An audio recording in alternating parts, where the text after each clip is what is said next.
안녕하세요. 이의용입니다. 제가 오늘 이제 여러분께 에, 강의를 하게 될 내용은 그 시험에 풍덩 빠져라 이런 내용입니다.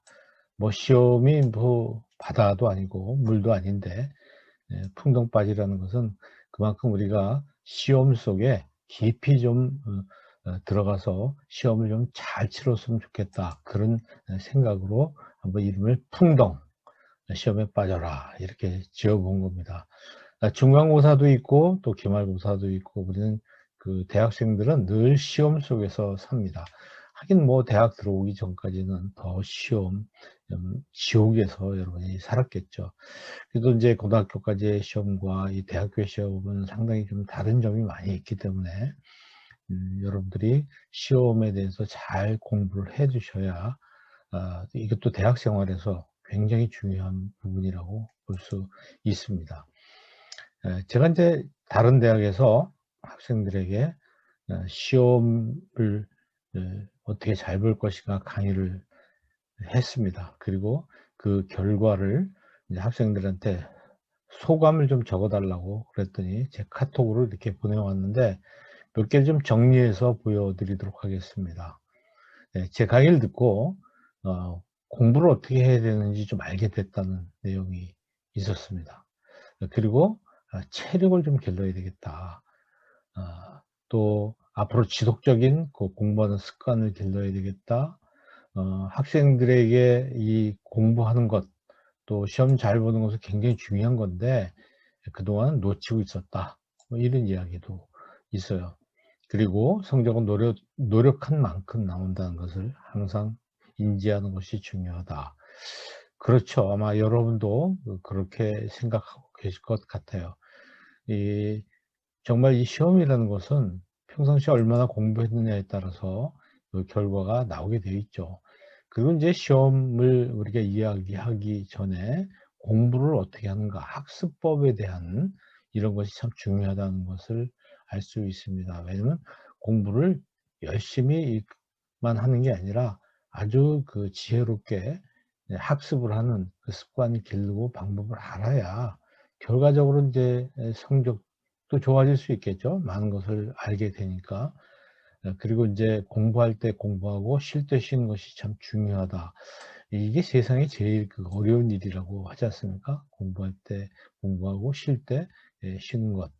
그런데 인제 이것은 성적에 아주 굉장히 중요한 부분이 될 거고 학습의 중요한 태도라고 볼 수 있습니다. 그리고 어떤 학생은 그동안은 자기가 이 과목에 대해서 잘 이해하지 못하고 하는 것이 교수님의 그 나쁜 교수법 때문이라고 생각했는데 어 생각해 보니까 이것은 바로 그 학습자인 내 자신에게 있는 걸 알게 됐다. 이런 아주 굉장히 중요한 뭐라 그럴까요? 고백이라고 그럴까? 그런 게 있습니다. 여러분도 특히 이 부분에 대해서 좀 유의하셨으면 좋겠어요. 또 학생들에게 "내가 망친 이 시험이 어떤 것이었냐?" 이렇게 이제 물어봤더니 또 의견을 보내줬는데 이게 아주 굉장히 그 어이없는 것들도 많이 있습니다. 하루 전날에야 인제 공부를 시작했다는 거죠. 이게 참 안타깝네요. 또 시험 범위를 잘 몰라서 필요 없는 부분을 공부하느라고 시간을 낭비한 겁니다, 그것도 밤을 새서. 그리고 인제 시험 시각을 놓쳐 가지고 시험을 못 본 경우도 있습니다. 참 안타깝죠. 또 밤새워 공부하다가 잠이 들어 가지고 망친 경우도 있고요. 밤새 공부했는데 아침에 시험 보러 갔더니 머리가 띵해서 공부한 것이 하나도 생각이 나지 않았다. 이런 경우 굉장히 많이 있죠. 굉장히 조심해야 될 부분입니다, 여러분. 또 노트를 사물함에 놓고 집에 와서 아빠 깨워 가지고 학교 가서 찾아 가지고 왔더니 이 밤이 다 지나가 버렸죠. 네. 그리고 인제 이성 친구와 다투면서 시험을 보게 돼서 망쳐 버렸다. 이제 이런 이야기도 있는데 이게 모두가 현실 속에서 있을 수 있는 일들이죠. 그래서 이제 여러분의 동료들, 친구들이 "야 어떻게 하면 시험을 잘 볼 수 있을까? 나만의 그 시험 잘 치르는 방법, 비법에 대해서 한번 얘기해 보자." 했더니 인제 얘기들이 나왔는데 또 어이없는 것도 있고요. 아주 그 귀담아 들을 내용도 있어요. 수업 끝나고 바로 복습하고 자기 전에 바로 복습한다. 아, 좋습니다. 그날 수업 그날 정리하기, 그저 외워야 한다. 운이 좋아야 한다. 또 수업 때 제대로 듣고 노트 정리와 복습 철저하게 하고 모르는 질문하고 또 시험 보는 것처럼 외운 거를 머릿속에서 기억해 했던 것을 시험 문제에다가 적어본다. 근데 이제 시험 잘 보는 방법 중에 이 친구는 공부를 한다 이렇게 얘기했는데 아주 명답인 것 같습니다. 그렇죠. 공부를 해야지 시험을 잘 보겠죠. 마음을 내려놓는다. 뭐 기대를 좀 낮추자는 뜻인 것 같아요. 네, 참 수업 직후에 친구들과 함께 정보나 요점을 정리하고 공유한다. 이거 굉장히 좋은 방법이거든요. 여러분들 한번 이게 잘 귀담아 들으시면 좋을 것 같아요.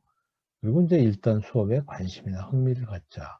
그렇습니다. 어떤 수업에 대해서 내가 관심을 가지면 공부 잘할 수밖에 없어요. 또 많이 알게 되니까 소리내서 읽어보고 또 내용을 표로 정리하고 또 교수님께 잘 보인다. 이게 뭐 성적을 잘 받기 위한 것보다 제 생각에는 교수님하고 관계가 좋으면 교수님이 가르치는 내용도 참 좋을 것 같다는 생각이 들어요.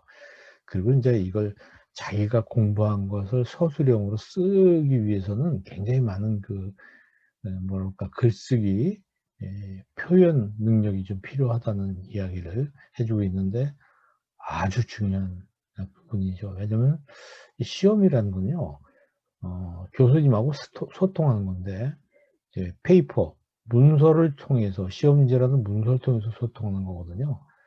그러니까 문서를 어떻게 작성해야 교수님이 이해하기 편할까?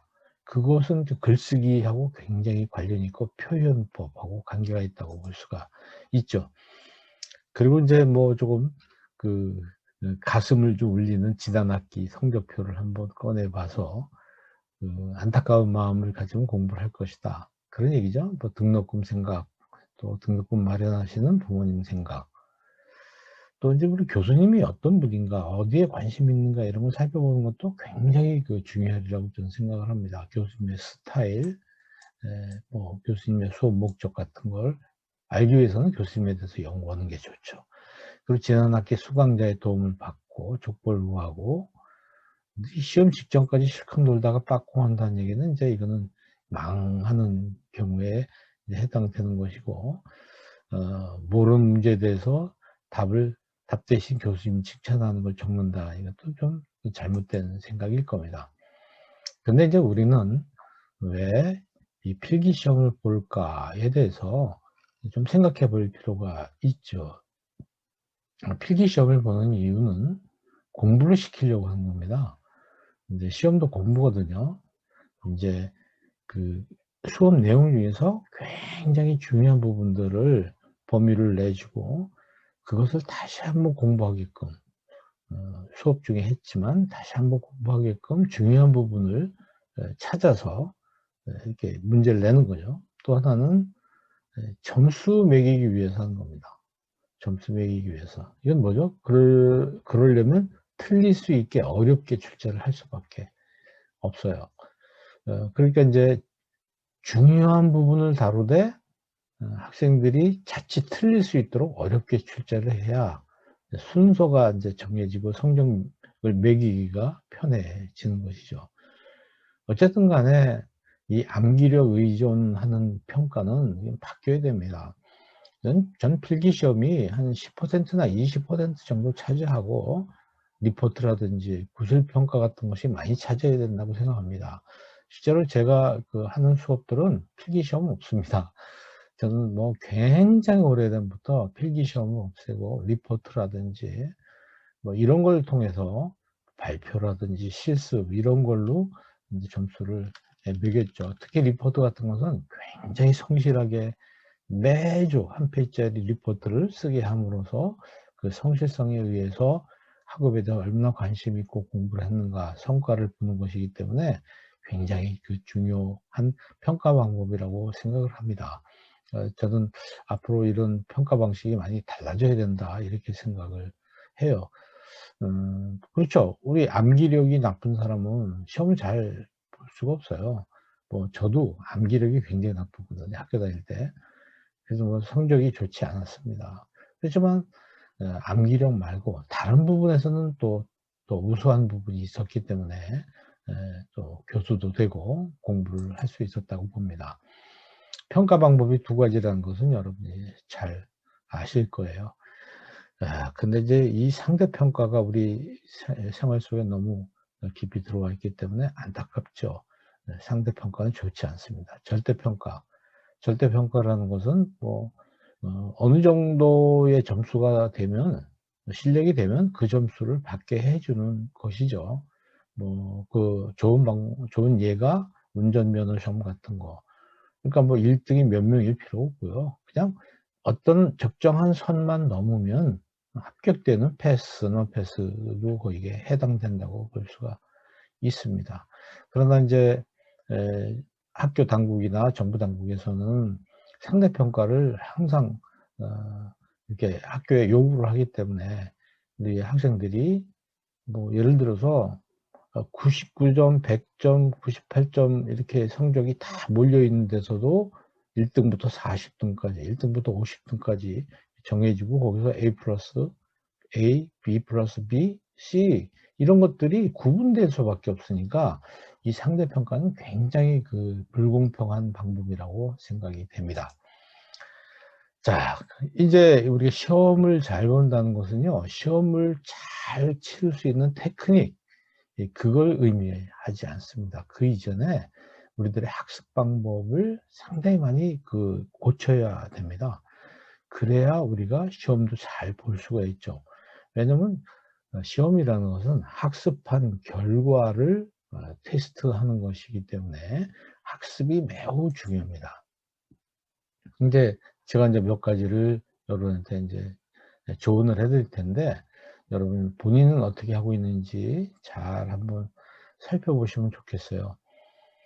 플러그인, 수업에 오셨으면 수업에 집중해야 됩니다.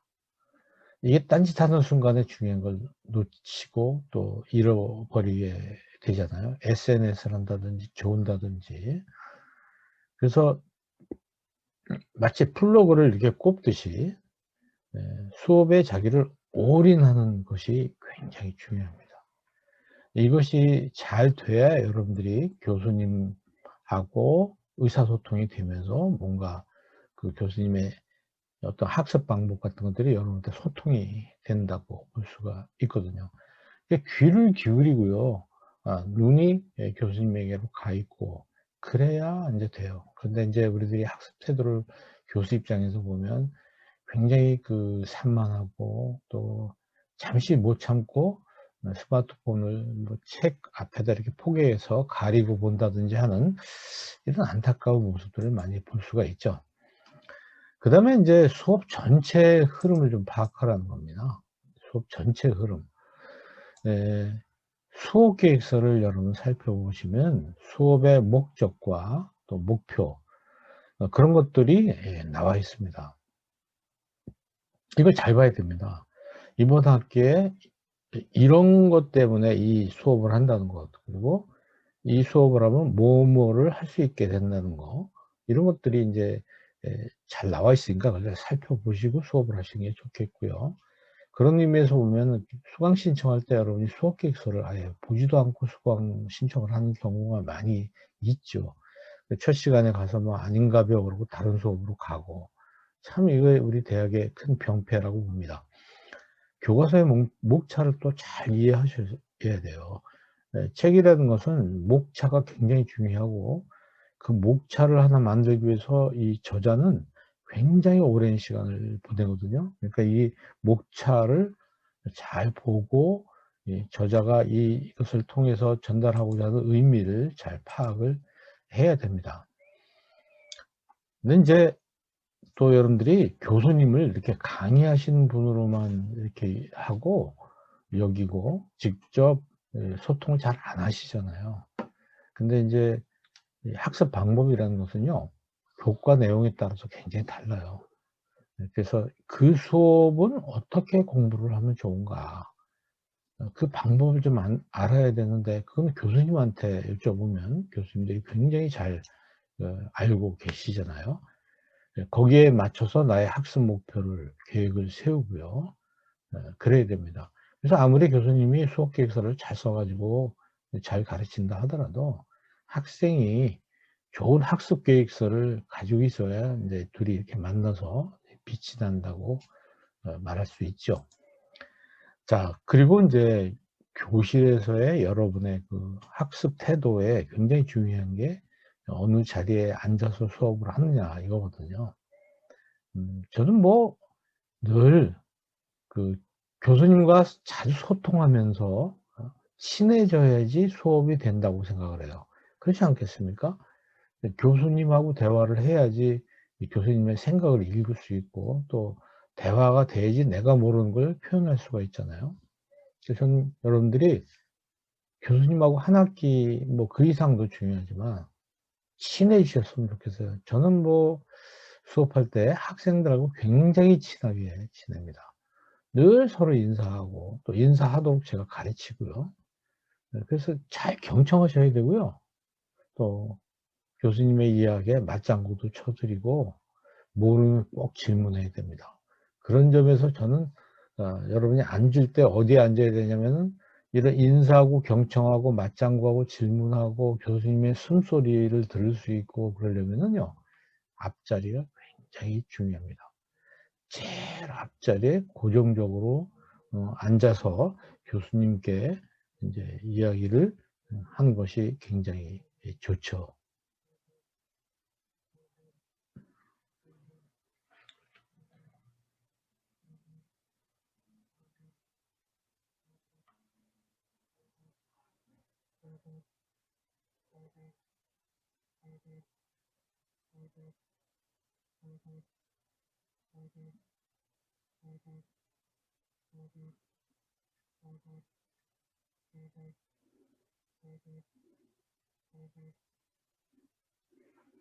여보세요?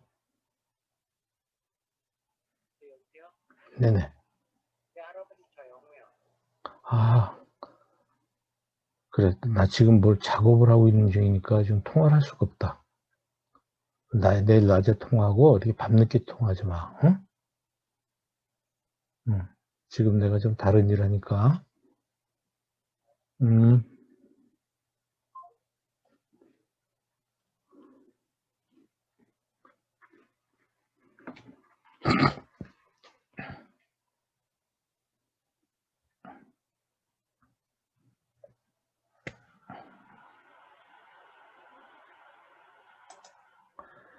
그리고 이제 교재는 정독을 하셔야 돼요. 교재 우리가 공부할 때 보면 부분적으로 공부를 하잖아요. 교수님이 수업 때 이제 껑충껑충 뛰어 넘어가니까.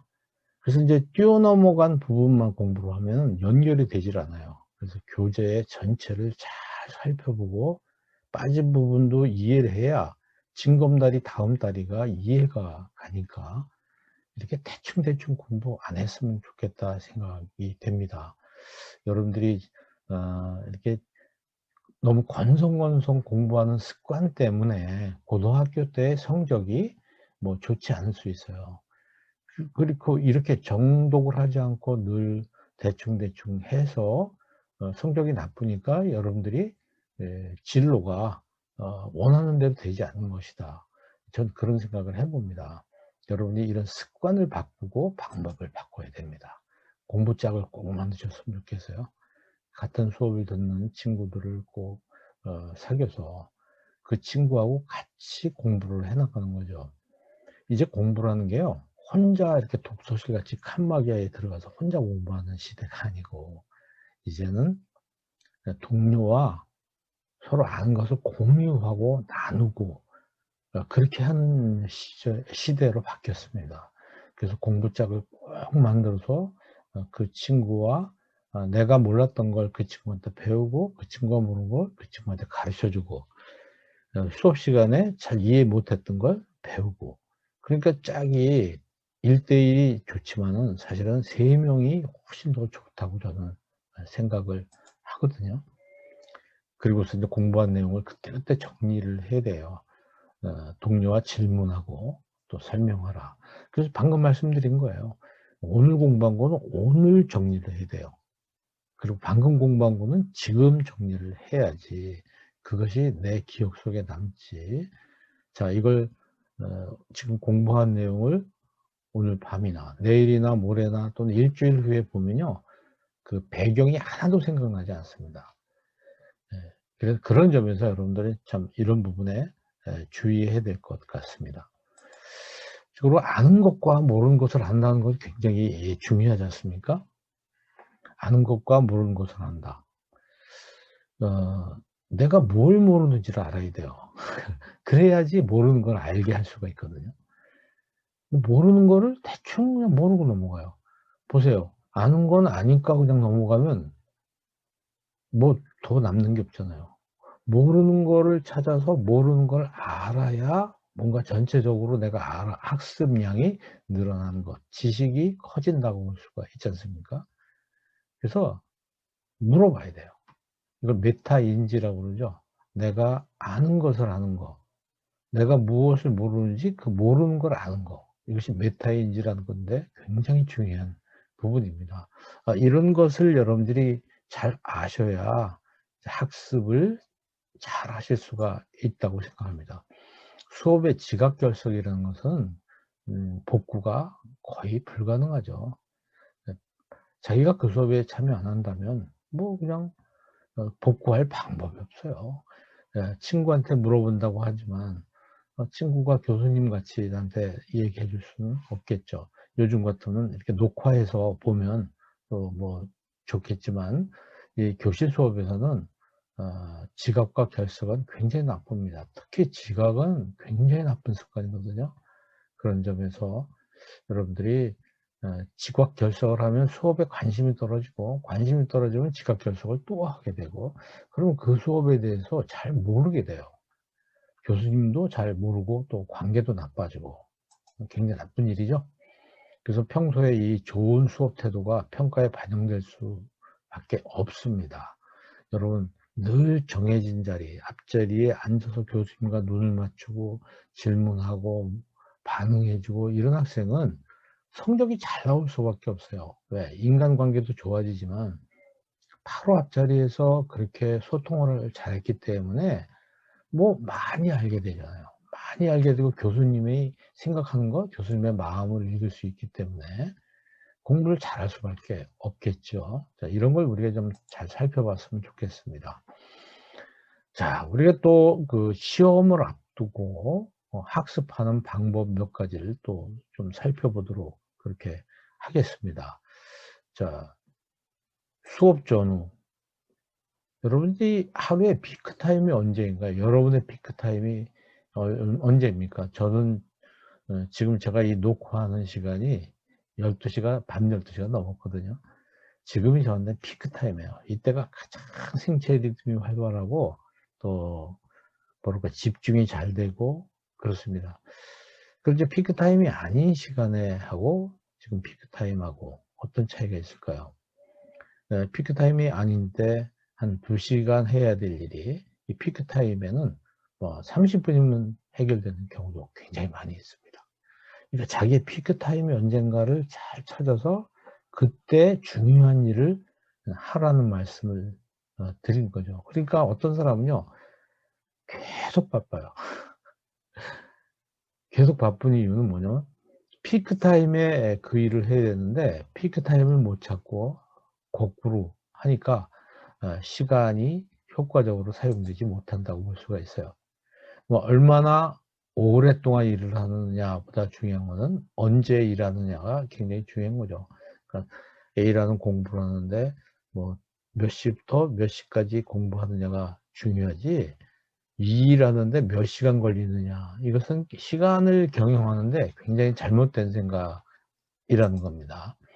뭐 나름대로 자기 피크 타임이 사람마다 다 다양하죠. 그러니까 이거는 여러분이 찾아보셔야 돼요. 그리고 앉는 연습부터 하라. 앉는 건 이제 책상 앞에 탁 앉는 거죠. 의자에 앉는 거. 그리고 책을 탁 여는 거. 여기서부터 이제 공부라는 것이 시작이 되거든요. 근데 책상 앞에 앉는 게 싫은 거예요. 이렇게 들어 눕는다든지 뭐 이런 게 편하든지 하면 이제 공부가 되질 않습니다. 사실 여러분이 대학에서 공부하는 것은 굉장히 비싼 수업료를 주고 아주 높은 수준의 그 수업을 하지 않습니까? 근데 그것을 책상 앞에 앉아서 정말 집중하고 하지 않으면 성과가 없다고 볼 수가 있죠. 그리고 책보다 마음을 열어라. 아, 내가 이 공부를 정말 한번 해봐야 되겠구나 하는 즐거운 마음, 그 의욕, 이런 것들이 굉장히 중요하다고 볼 수가 있어요. 나를 열어야 됩니다. 내가 공부하는 것이다. 다른 사람이 아니고 내가 공부하는 것이라는 생각을 했을 때 우리는 확실히 새로운 걸 얻을 수 있다고 저는 생각을 합니다.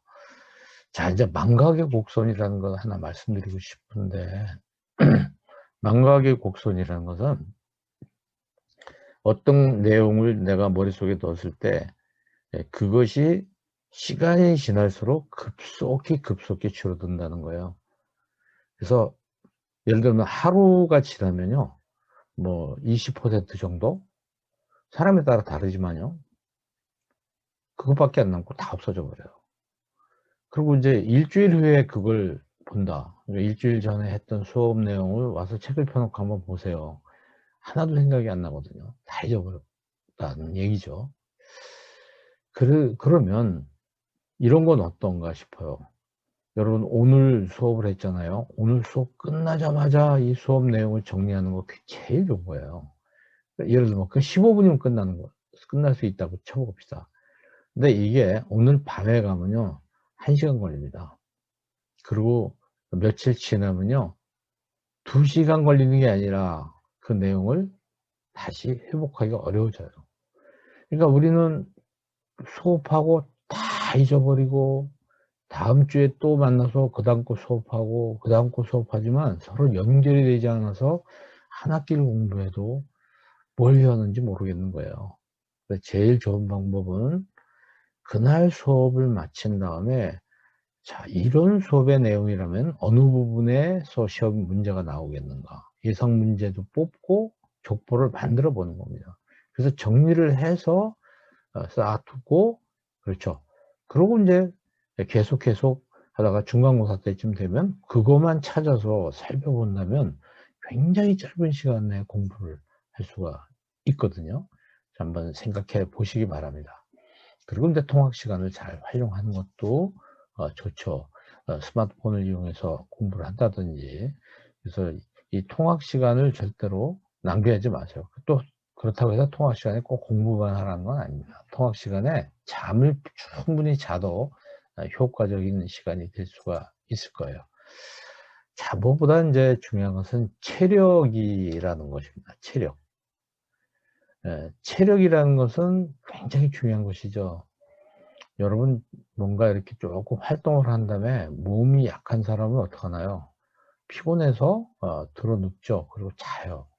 그래야지 피로가 이제 풀리는 거예요. 근데 체력이 강한 사람은 그 힘든 일을 하고서도 또 끄떡없이 또 다음 일을 이제 한단 말이죠. 그러니까 이제 우리가 시험 공부할 때 보면 체력 싸움이에요. 첫날 뭐 하룻밤을 좀 늦게까지 잠을 안 자고 공부를 했다. 이제 다음날 낮에 졸린 거예요. 자요. 그 또 공부를 해서 그날 저녁에 또 좀 밤을 새요. 그 다음날 또 졸린 거예요. 자, 이렇게 되면 그 체력이 강한 사람을 따라갈 수가 없어요. 그러니까 하루에 6시간 자면서 공부하고 활동할 수 있는 사람하고 하루에 10시간을 자야 활동이 가능한 사람 있다면 상대적으로 공부할 시간이 굉장히 차이가 많이 나는 거죠. 그게 한 달 또는 1년을 하면은 뭐 굉장한 차이가 나요. 그래서 저는 여러분들이 체력을 많이 길러야 된다. 특히 청년 시절에. 그래서 꾸준한 운동을 해야 뇌도 활성화가 된다는 겁니다. 이런 점을 여러분이 좀 생각하셔서 여러분의 건강을 좀 잘 살피고, 또 계단도 좀 이렇게 엘리베이터 타지 말고 걸어 올라가고 해서 좀 체력을 길러줘야 앞으로 여러분이 공부하시는 데도 굉장히 도움이 되겠다는 이런 이야기들을 오늘 주로 여러분께 이제 말씀을 드립니다. 시험에 못지않게 중요한 게 리포트잖아요. 리포트 쓰기도 시험 보는 것만큼 굉장히 중요합니다. 어느 교수님은 리포트에 굉장한 관심을 갖죠. 근데 이제 리포트를 우리가 많이 써내야 되긴 하는데, 그런데 리포트 쓰는 법을 가르쳐 주질 않아요. 그러니까 이제 여러분이 쓰는 리포트가 교수님 마음에 드는지 안 드는지 이런 것에 대해서 전혀 점검이 되질 않은 상태에서 성적으로 반영이 된단 말이죠. 이런 점에서는 여러분들이 좀 리포트에서 공부를 좀 열심히 하라고 제가 한 10분짜리 15분짜리 요런 걸로 해서 지금 6개를 유튜브에 올려놨습니다. 이의용 TV에 들어가셔서 이걸 좀 살펴보시면은 우리가 대학 생활하면서 리포트를 얼마나 많이 써요. 굉장히 많이 쓰지만 리포트 쓰는 데는 시간을 여러분이 많이 썼는지 몰라도 리포트를 어떻게 쓰는가 그 방법을 배우는 데는 여러분이 별로 시간 투자를 하지 않았잖아요. 이번 기회에 이 6개를 좀 잘 보시면 여러분에게 많은 도움이 되리라고 이제 생각을 합니다. 어쨌든 시험에 풍덩 빠져라 오늘 주제이지만 어찌 보면 수업에 풍덩 빠져라 이렇게 말하는 게 맞을지 모르겠어요. 여러분 모쪼록 열심히 또 지혜롭게 공부하셔서 좋은 성과를 내셔야 됩니다. 그래야 또 시험도 잘 볼 수 있다고 생각을 합니다. 네, 시험 잘 보세요. 감사합니다.